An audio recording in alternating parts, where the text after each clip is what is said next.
Alright guys, how you all doing? I'm Fiesta here, and today we have Nvidia releasing new benchmark for the 40, 80, 16 gigs and the 12 gigs. And if you look into it right here, in Plague Tale Requiem, this is an unreleased game still. I don't know how they benchmark that, or did they release it already? I don't know. But anyway, in 4K here, as you can see, 4090, we already seen the benchmarks in the YouTube, reviewers.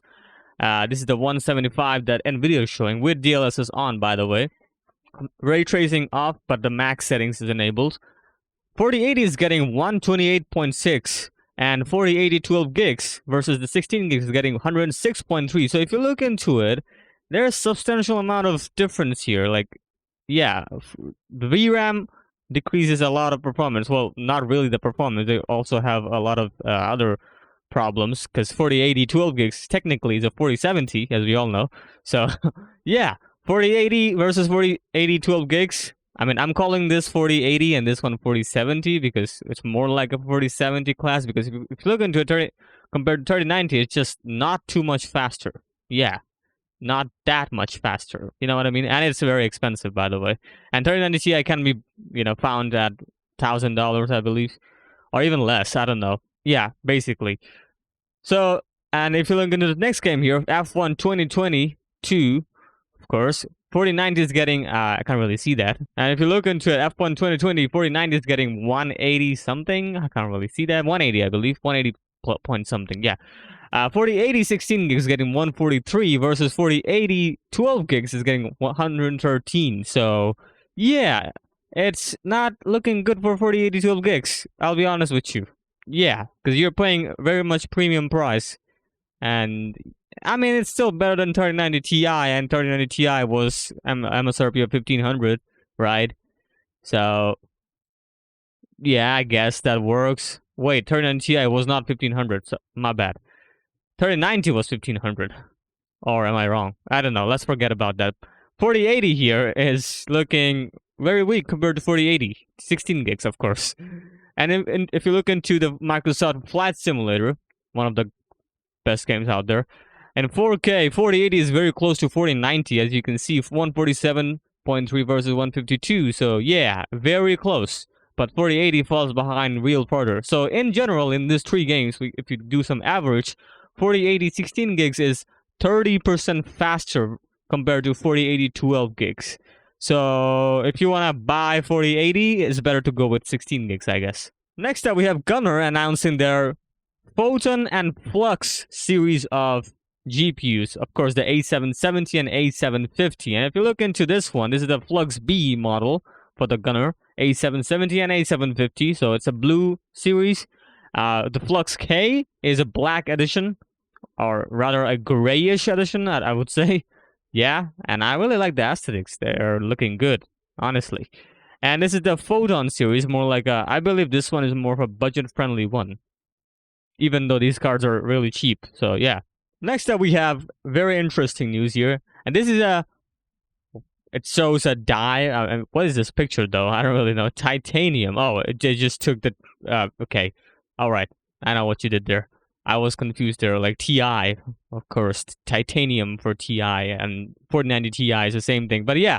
So basically, this report, this person in Twitter here at XP GPU, he's mentioning this, that best dies are already saved for a 2.75 gigahertz boost, basically 2.95 typical in gaming, 475 watts, that's a rated TVP, I believe, 18,176 CUDA cores, 96 megabytes of L2 cache, which is crazy amount, and 24 gigs, yeah, as he mentions, beast. Performance will be 10 to 20% above 4090, so basically, what this means, 4090 Ti is still a thing that will be coming. We all know that Titan RTX got cancelled because of many issues.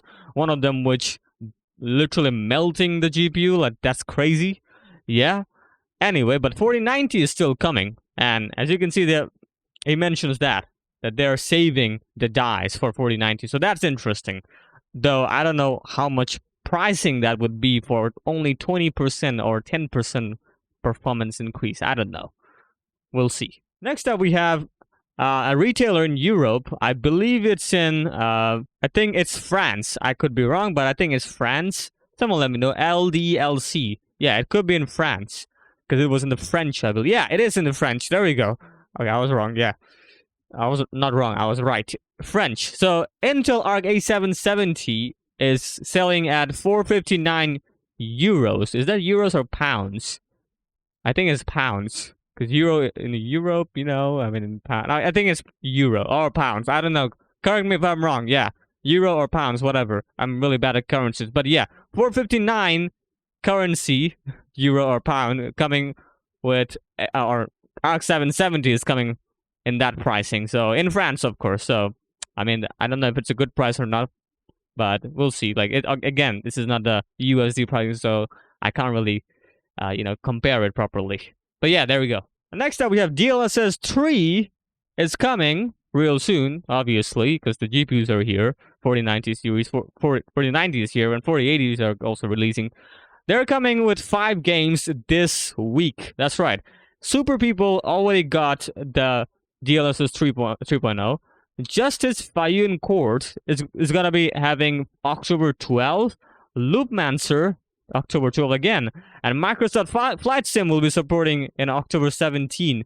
And A Plague Tale Requiem, which is obviously the release date of that game, I believe October 18, will have the support of DLSS 3.0. And F1 2022 will have an update real soon, but we don't have it. There are more games upcoming for, this is the DLSS 2 support here.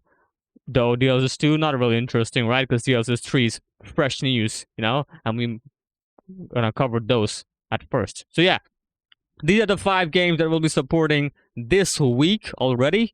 And I'm really excited for the Microsoft Flight Sim because I want to see how it performs because it's crazy. Like looking at the Nvidia charts here, it's looking good. Yeah, I would say.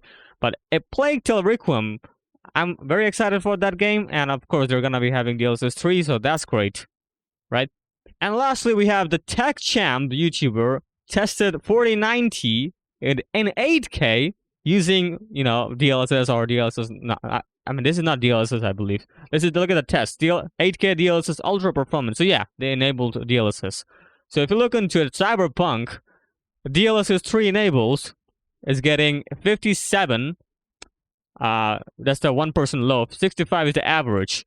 And DLSS off did not perform, I believe. Or, yeah, I guess that's what did not function. I don't know. Anyway. And 4K DLSS 3 is getting 140 plus. So yeah, still 4090 in Cyberpunk. Again, Cyberpunk is a very demanding game, so I don't really blame 4090 for not keeping up to the task because yeah, it's a very, very demanding game in 8K, of course, we're talking about. But if you look into some other games, Flight Sim here, if you look into it, 8K DLSS 3 getting 81. So that is a good amount of performance in 8K. 81 again, DLSS 3 is enabled and no RT, so that's another thing to be keep in mind. But again, who cares about RT? Look at the performance here. Even though this could have been better, I believe this could have been better. I mean, looking into the comparison here, 8K 3090, that's substantial increase, and it's also DLSS 2.1. So I think DLSS 3 might boost that, but again, it doesn't support 3090. Yeah. If you look into Forza Horizon 5 here, 76 and 8K, again 4090, looking good. And 4K is just 4K gaming is now crazy good now. Like 144 Hz, yeah, it's gonna be perform well. And in Overwatch 2, this is a mind-blowing one right here. It's Overwatch 2 is not a demanding game, obviously. It's a competitive title, so it doesn't really matter. But look at that performance. In 4K, it's getting 585. In 8K, I don't know why, but it's getting 520. What is that performance? Again, thanks to the tech chap for this metrics here, but that is crazy. 520 in 8K using DLSS. Oh, sheesh. I mean, that's a lot. That is a lot. Like 8K, if you're playing Overwatch and if you want to play on 8K, high refresh rate, like 360 Hz, this is the way to go. What the hell is going on here? Anyway, alright, that is it for today. What do you think about the 4090 performance in 8K? Looking crazy good of course, in one particular game, Overwatch. And also, what do you think about the 4080 12 gigs falling behind 4080 16 gigs? Like 30%. I mean, I thought maybe VRAM doesn't really matter in terms of performance, but here it really does. So yeah, what do you think? And of course, like, share, and subscribe, and have a good day.